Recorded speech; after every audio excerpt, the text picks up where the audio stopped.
नमस्कार, मैं बीना कुमारी। आज हम चर्चा करेंगे बिहार के मुख्यमंत्री नीतीश कुमार की। बिहार को सांप्रदायिकता के आग में झोंकने का पूरा प्रयास एक केंद्रीय मंत्री गिरिराज सिंह के द्वारा किया जा रहा है, पर नीतीश कुमार मौन है। क्या नीतीश का मन भी गेरुआ रंग में रंग चुका है?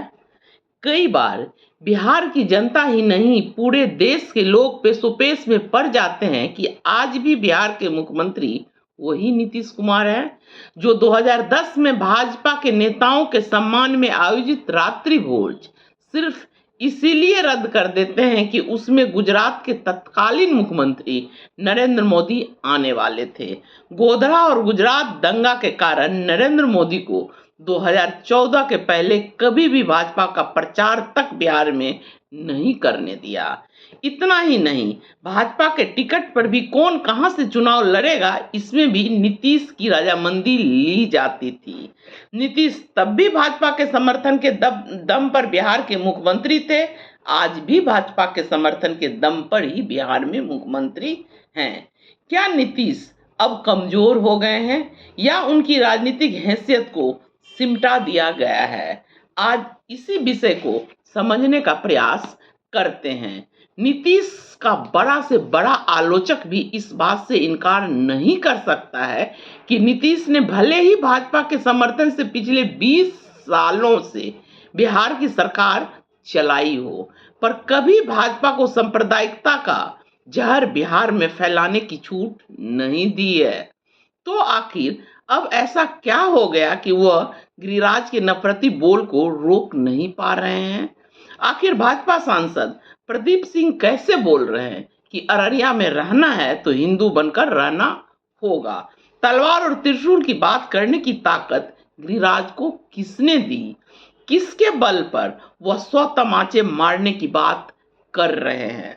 समाज में आग लगाना भाजपा का, खासकर गिरिराज जैसे नेताओं का काम है, पर नीतीश के राज में, वो भी सीमांचल में, जहां से नीतीश को बड़ा भारी समर्थन मिलता है। गिरिराज का यह बोल क्या इशारा कर रहा है? क्या नीतीश कमजोर हो गए हैं या गिरिराज के विषैले बोल में उनकी भी मौन सहमति है? क्या नीतीश इस यात्रा को रोक नहीं सकते थे? आखिर क्या चाहती है भाजपा?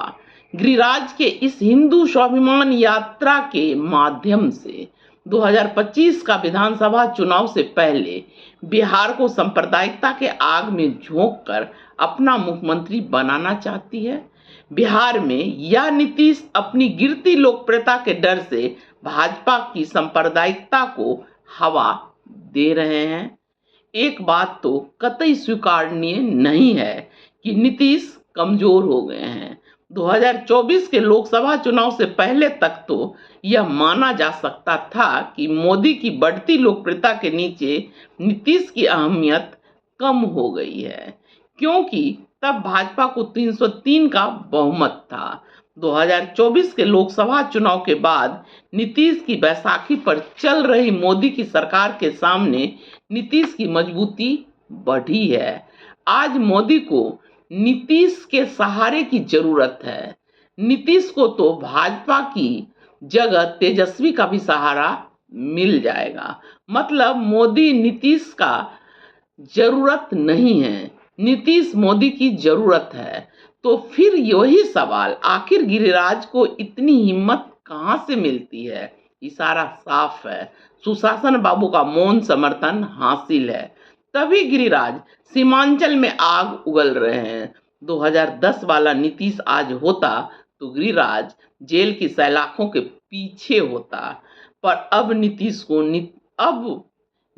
वो नीतीश नहीं रहे, भाजपा के रंग में रंग चुके हैं। नमस्कार, धन्यवाद।